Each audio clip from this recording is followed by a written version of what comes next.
வாழ்க வளமுடன். பேராசை ஆனந்தி அன்பழகன், திருவண்ணாமலை.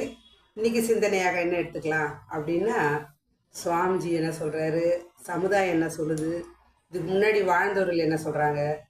சிறந்த பண்பாடு தான் அவரோட வாழ்க்கைக்கு துணையாக இருக்கும் அப்படின்றாங்க. அப்போ எந்த ஒரு விஷயத்தையும் நம்ம அனுபவத்தையும் பார்த்தீங்க அப்படின்னா எடுத்துகிட்டு வரும்போது அது பழக்கமாக்கி கொள்ளும்போது அது வழக்கமாகவும், வழக்கமானது ஒழுக்கமாக மாறும். இதுதான் பண்பாடாக சொல்கிறாங்க. அப்போ சுவாமிஜி என்ன ஒரு சொல்கிறாரு இந்த நாள் ஒரு நற்சிந்தனையில் அப்படின்னா, ஐந்தொழுக்க பண்பாடுன்னு சொல்கிறார். ஐந்தொழுக்க பண்பாடு அப்படின்ற விதத்தில் ஒரு பாடல் சொல்கிறாரு. புதியதொரு பண்பாடு உலகுக்கு வேண்டும், உலகுக்கு வேண்டும். போதை போர் பொய் புகை ஒழித்து அமுல் செய்வோம், போதை போர் பொய் புகை ஒழித்து அமுல் செய்வோம்.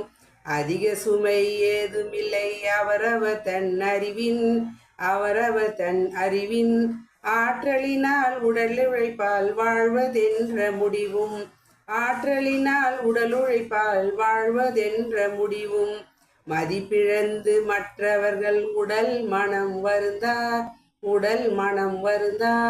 மானெறியும் உணவுக்குயிர் கொள்ளாத நோம்பும், உணவுக்குயிர் கொள்ளாத நோம்பும்.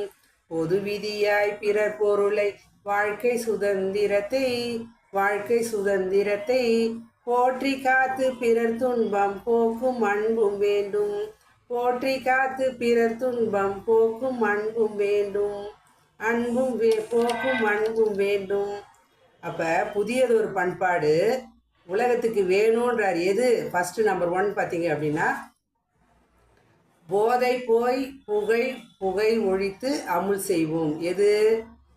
மனித இனம் இந்த உலகத்தில் வாழ்ந்துட்டு இருக்குது. அப்போ எல்லா வசதியும் எல்லாருக்கும் கொடுக்கணும். அவங்க சிறப்பாக வாழணும் அப்படின்னா முதல்ல என்ன பண்ணுங்க, உடல் இயக்கம் சிறப்பாக இன்றியமையான தேவையாக இருக்குது. அதில் நாம் என்ன பண்ணுறோங்க, இயற்கையோடு ஒன்றி வாழ்க்கை வாழணும். அப்போ போதை பொய் புகை ஒழித்து அமுல் செய்ய வேண்டும்ன்றார். இது இருந்தாவே அவனுக்கு மனிதனுக்கு துன்பத்துக்கு விளைவிக்குது. இது உடல் அளவுலையும் மனதளவுலையும்.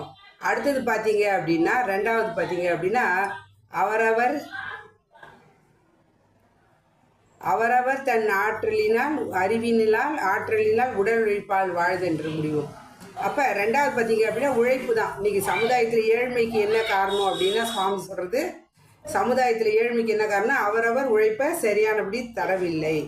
அப்போ எப்போ உழைப்பை தரணும் அப்படின்னு 40 வருட காலம் குறைஞ்சபட்சம் உழைப்பை தரணும். எப்போ? 20 வயசில் ஆரம்பித்து 60 வயசு வரையும் பார்த்தீங்க அப்படின்னா அந்த 40 வருட காலம், அதுக்கு மேலே முடிஞ்சாலும் உழைச்சிட்ருக்காங்க. சுவாமிஜிலாம் பார்த்தீங்க அப்படின்னா 95 96 வயசு வரையும் உழைச்சிட்டு இருந்தார். அறிவியலால், முதல்ல உடல் உழைப்பால், அடுத்தது அறிவினால் சமுதாயத்துக்கு உழைப்பு கொடுத்து கொண்டே தான் இருந்தார். ஏன் அப்படின்னா ஒரு குரு வந்து பார்த்தீங்க அப்படின்னா வாழ்ந்து காட்டுவார்கள். அப்போ வாழ்ந்து காட்டிய குருவை நம்ம வழி செல்லும்போது நம்ம நாமும் அந்த வழியில் செல்ல போகிறோம். அடுத்தது பார்த்தீங்க அப்படின்னா உணவுக்கு உயிர் கொள்ளாத மானெறியும், உணவுக்கு உயிர் கொள்ளாத நோம்பும். உணவுக்கு உயிர் என்ன பண்ணுங்க, கொல்லக்கூடாது அப்படின்றாங்க. அப்போ சில பேர் கேட்கலாம், நம்ம காய்கறிலாம் பெரிக்கிறோமே அது தவறு இல்லையா அப்படின்னா, தாவரங்கள் பார்த்தீங்க அப்படின்னா பூமியிலேருந்து வர்றதால நம்ம அதை பெரிக்கும்போது அதோட அந்த அதிர்வு வந்து பார்த்தீங்க அப்படின்னா புவியீர்ப்பு விசையில இழுத்துக்கும். ரெண்டாவது அது தன்னை சமன்படுத்தி கொள்ளும். ரெண்டாவது மூணாவது பார்த்தீங்க அப்படின்னா அந்த காயை நம்ம கட் பண்ணும்போது அதுலேருந்து ஒரு 4-5 பிஞ்சி பூ எல்லாமே வரதான் செய்யும். அதனால் அதில் தவறு ஒன்றும் கிடையாது. அடுத்தது பார்த்தீங்க அப்படின்னா பொது விதியாக பிறர் பொருளை வாழ்க்கை சுதந்திரத்தை போற்றி காத்தும். பிறர் பொருளை அதான் சொல்லுவாங்க, சில பேர் விஷயத்தில் மூக்க நுழைக்காதீங்க அப்படின்வாங்க. ஏன் அப்படின்னா அவங்கவுங்க அறிவுக்கு, அவங்கவுங்க உடல் உழைப்புக்கு, அவங்கவுங்க ஆட்களுக்கு ஏற்ற மாதிரி தான் உழைப்பாங்க. அப்போ நம்ம ஏதோ சொல்லலாம், ஆனால் வந்து சொல்லுவாங்க 3 சொல்லுவார் சுவாமிஜி. அதை பார்த்தீங்க அப்படின்னா கமெண்ட் டிமாண்ட். அதாவது குற்றம் கண்டுபிடிக்கக்கூடாது, குறை சொல்லக்கூடாது, அவங்கள டிமாண்ட் பண்ணக்கூடாது. இப்படி செய்யுங்க அப்படின்னு சொல்லி நம்ம அவங்கள டிமாண்ட் பண்ணக்கூடாது. அடுத்தது பார்த்தீங்கன்னா கமெண்ட் பண்ணக்கூடாது, இப்படிலாம் செய்யுங்கன்னு சொல்லி நம்ம கமெண்ட் பண்ணக்கூடாது. அந்த விதத்தில் அவங்க சிறப்பாக வாழ்வதற்கு அவங்கவுங்க அறிவு கேட்டாங்க அப்படின்னா நம்ம சொல்லலாம். அடுத்தது பார்த்தீங்க அப்படின்னா பிறர் துன்பம் போக்கும் அன்பும் வேண்டுன்ற, அதுதான் சுவாமிஜி லாஸ்ட்டாக இருக்கிற வரி தான் என்ன பண்ணாருங்க, அழகாக 5 ஒழுக்க பண்பாடாக இருந்ததை 2 ஒழுக்க பண்பாடாக மாற்றிட்டார். தவம் முடியல நிறைவில் என்ன பண்ணுறாருங்க, நான் எனது வாழ்நாளில் யாருடைய உடலுக்கும் மனதிற்கும் துன்பம் தரமாட்டேன், துன்பப்படுபவர்களுக்கு என்னால் முடிந்த உதவி செய்து வாழ்க்கை வாழ்வேன். அந்த விதத்தில் மனவளக்கலை அப்படின்றதே பார்த்திங்கன்னா ஒரு அருமையான ஒரு பெட்டகம். அந்த பெட்டகத்தை யார் எடுத்துகிட்டு யூஸ் பண்ணுறாங்களோ பார்த்தீங்க அப்படின்னா அவங்க வாழ்க்கையில் எல்லா வகையிலும் சிறப்பு தான்.